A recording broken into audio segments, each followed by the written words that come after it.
3 Listens Live, thanks so much for joining us this morning. Let me introduce you to a couple of members of the U of L healthcare team, radiologist Dr. Sarah Mizuguchi and medical oncologist Dr. Beth Riley.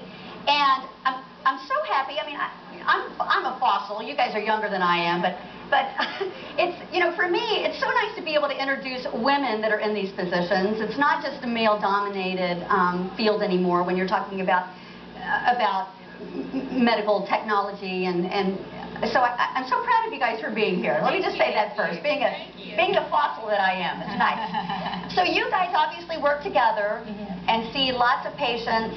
And when you're seeing a patient, are you sitting down at a table and actually discussing that patient's particular needs and condition? Well, there's a whole process of how a patient is evaluated through our team, and often the first point of contact is in my department, which is radiology. Either they have a problem in their breast that they're worried about, that they come to see us for, either they feel a lump or appreciate changes in their nipple or another problem, or they had a mammogram, such as on the van, that we wondered if something was wrong. And then we work the patients up in radiology with biopsies as needed.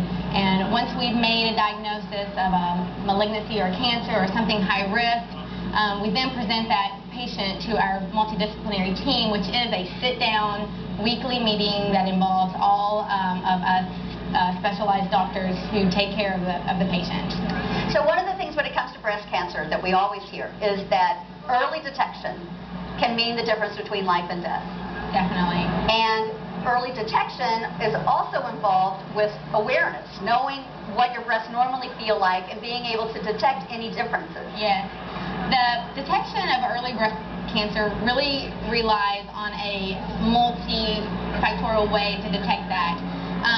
Screening mammography, meaning, and we follow the recommendations by the American Cancer Society, which is a yearly mammogram after the age of 40, in conjunction with a yearly clinical breast exam by a clinical physician, such as your OBGYN, your primary provider, a nurse practitioner, has shown in multiple studies to be the best defense that we have against, or the earliest way to find early breast cancer. So, yes, but also self-breast examination, which has received some criticism in the media, is still recommended for women who feel comfortable, doing a self-breast exam, looking at their breasts, feeling their breasts, regularly, because, yes, self-awareness can be very vital to appreciating an early change, like a lump, a change in your nipple, or a suspicious skin rash or nipple discharge.